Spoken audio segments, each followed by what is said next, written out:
Welcome to नहीं blogs. আজি আমি সেই স্পেশাল কিবা বনাই আছো মাংস এইবোৰ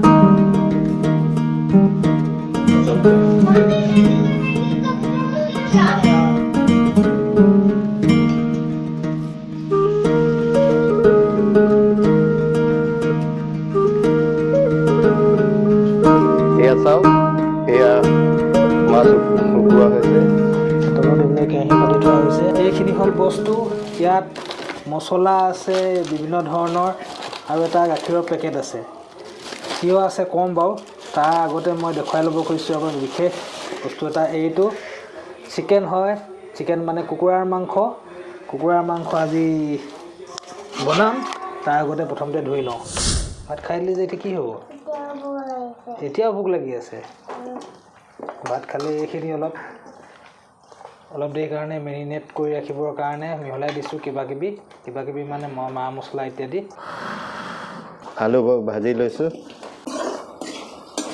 ৰচুন গুচাইছোঁ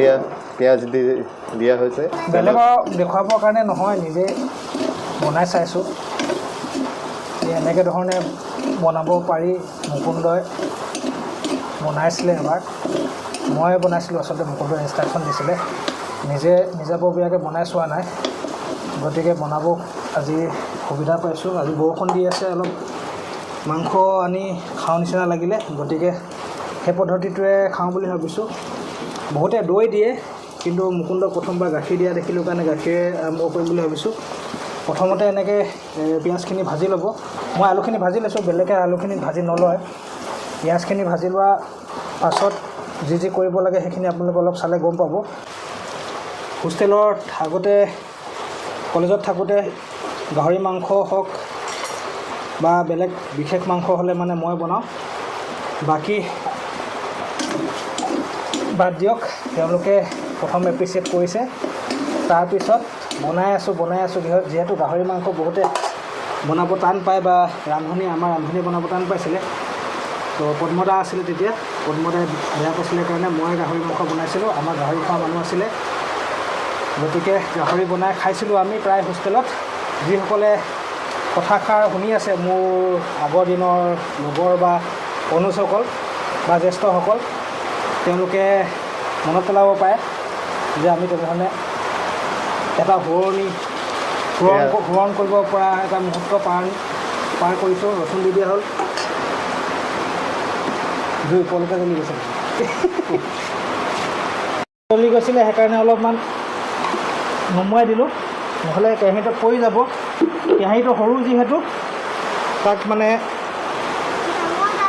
ইয়াত দিবলৈ দিগদাৰ হয় ডাঙৰ এটা আছে কিন্তু ডাঙৰটো পিঠাৰ কাৰণে ব্যৱহাৰ কৰে কাৰণে তেল নাথালে সেইকাৰণে নাই বনোৱা তাত কেৰাহীটো বদলি কৰি দিয়া হ'ল আজি বিশেষ লিলিমাই কৰি নাথাকোঁ মিট মছলা দিয়া হ'ল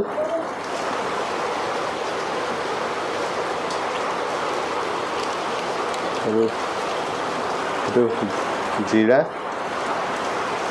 জিৰা নহয় এইটো গৰম মছলা এইটো জিৰা ধনিয়া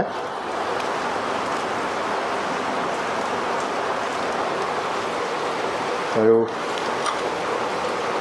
মচন্দৰী মই যিকোনো বস্তু বনালে মচন্দৰী দিলে মানে ভাল লাগে সেইকাৰণে মই মচন্দৰী দি দিছোঁ বেলেগে বেয়া পাব পাৰে মচন্দৰীৰ গোন্ধটো বহুতে বেয়া পায় মই কিন্তু ভাল পাওঁ সেইকাৰণে মোৰ হেৰিয়ত মচন্দৰী থাকেই এইটো টেষ্টটোও বেলেগ কৰি দিয়ে নহয় জানো টেষ্টটো বেলেগ কৰি দিয়ে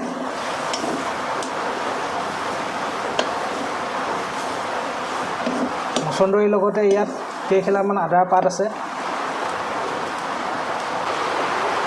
এয়া গাখীৰ দিছে গাখীৰটোৱে টেষ্টটো মানে এটা বেলেগ এটা টেষ্ট আনি দিব ইয়াত যেতিয়া অকণমান ইয়াৰ লগত মছলাৰ লগত মিহলি হৈ যাব গুৱাহাটীত যেতিয়া আমি দেশ প্ৰদেশ গৈছিলোঁ তেতিয়া প্ৰায়বোৰ দিছে এনেকৈ গাখীৰৰ লগতে বনোৱা গাখীৰ দৈ ইত্যাদিৰ লগত বিশেষকৈ ভেজিটেবল বনায় ভিতৰৰ পৰা নালাগে এতিয়া, কিন্তু গাখীৰ দিলে মানে ইয়াৰ সোৱাদটো অনুপম হৈ যায়। বিশেষকৈ মই এইটো ট্ৰাই কৰিছিলোঁ বুট মাহ আৰু মটৰৰ এটা মিশ্ৰণৰ লগত বনাইছিলোঁ, গাখীৰ নহয় দৈ দিছিলোঁ আচলতে, আৰু সেইটো খাওঁতে মানে বহুত ভাল লাগিছিলে। ইয়াৰ সোৱাদে বদলি হৈ যায় গাখীৰ বা দৈ দিলে, আৰু দৈ বিশেষকৈ দিলে বেছি ভাল লাগে, অলপ ডাঠ হয়। আৰু তো ইয়াৰ কালাৰটো দেখিছে একদম ধুনীয়া উঠিছে। মানে ৰেষ্টুৰেণ্টত এইটোৱে ট্ৰাই কৰে, আপোনালোকে বহুতে নাজানে যে গাখীৰ বা দৈ দি পিনে বনাব পাৰি। গতিকে মই এই ভিডিঅ'টো আপোনালোকক দিছোঁ যাতে আপোনালোকে গম পায়। কিন্তু মোৰ ৰেচিপিটো ফ'ল' কৰিব নালাগে, কিন্তু মই কৈছোঁ যে এনেদৰে বনাই, গতিকে ৰেষ্টুৰেণ্টবিলাকত বেছি সোৱাদ হয়। এতিয়া অলপ শুকাইছে, শুকোৱাৰ লগে লগে মাংস ঢালি দিছোঁ। চিকেন,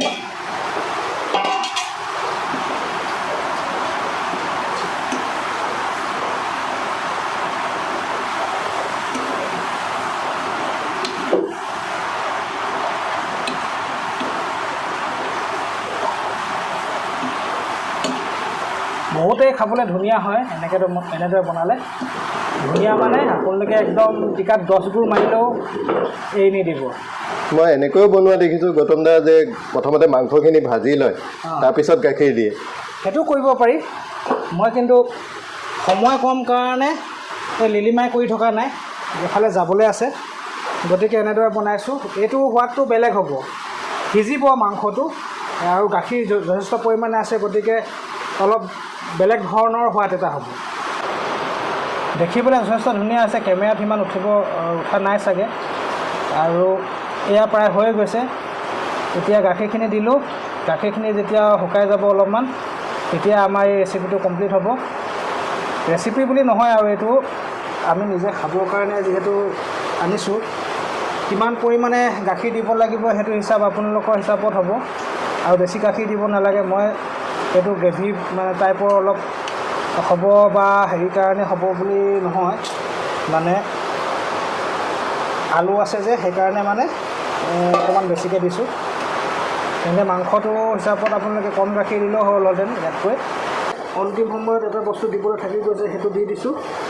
বহুতে দিয়ে, মই বিশেষকৈ মছলা ইত্যাদি ব্যৱহাৰ নকৰোঁ, কিন্তু আজি বিশেষকৈ এইটো এনেধৰণে বনাই কাৰণে এনেধৰণে বনাই দিছোঁ। আৰু এইটো হ'ল লাল মিৰ্চ, মানে লাল পাউডাৰ,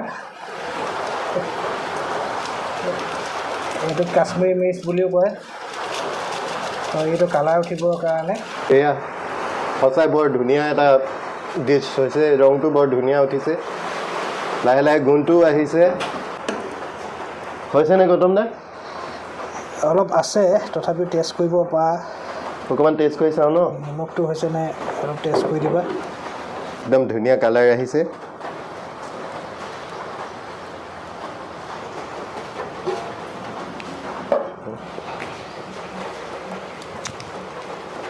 মজা।